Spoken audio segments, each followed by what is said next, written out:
साथियों, एक नया फरमान आया है कि कांवड़ यात्रा के रास्ते में जितने भी फल सब्जी बेचने वाली रेहड़ियां हैं, स्टॉल्स हैं या ढाबे रेस्टोरेंट्स हैं, ये खाने के ढाबे हैं, तमाम लोगों को अपना नाम बोर्ड पर लिखना होगा। इसके पीछे की मंशा बड़ी स्पष्ट है, आप समझ गए होंगे।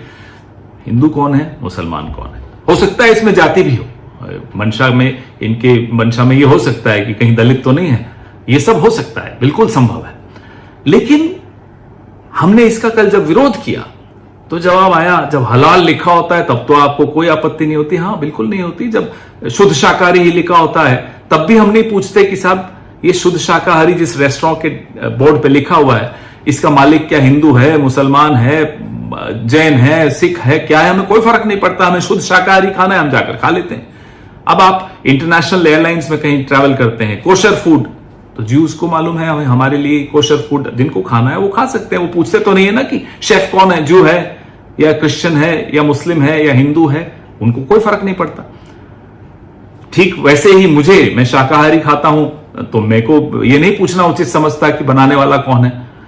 ये करना जो ये कांवड़ यात्रा पे ये प्रपोज कर रहे हैं, इसके पीछे मंशा है इकोनॉमिक बॉयकॉट ऑफ मुस्लिम्स को नॉर्मलाइज करना, कैसे आर्थिक बहिष्कार का सामान्यकरण करना है मुसलमानों का। तो इस मंशा को तो हम कामयाब किसी के लिए नहीं होने देंगे, वो हिंदू के लिए करे हो, मुसलमानों के लिए करे हो, किसी के लिए भी करें, हम नहीं होने देंगे। अब मीट एक्सपोर्टर्स हैं बड़े बड़े 4-5 जो हैं, अल कबीर कौन है मालिक, सबरवाल। अरेबियन एक्सपोर्ट्स कौन है मालिक, कपूर। MKR फ्रोजन कौन है मालिक, मदन एबट। PML इंडस्ट्रीज मालिक कौन है, बिंद्रा साहब है। और एक होमवर्क भी दे दूं, अल दुआ, पता लगाइएगा कि जब ये अल दुआ नाम की बीफ एक्सपोर्टर कंपनी बनी थी तो इसके मालिक कौन थे। ये होमवर्क मैं संघ के विचारधारा वाले दोस्तों को दे रहा हूं। जिस तरह से अगर हिंदू मीट एक्सपोर्ट करता है तो रहती तो वो मीट ही है ना, या दाल चावल बन जाती है, वो मीट ही रहेगा। ठीक उसी तरह से अगर कोई अल्ताफ या रशीद आम अमरूद बेच रहा है तो आम अमरूद ही रहेंगे, वो गोश्त नहीं बन जाएंगे। तो ये संघ वाले जो लोग हैं बिना सोचे समझे जब कुछ काम करते हैं तो फंस जाते हैं, पहली ही आर्ग्यूमेंट में धाराशाही हो जाते हैं।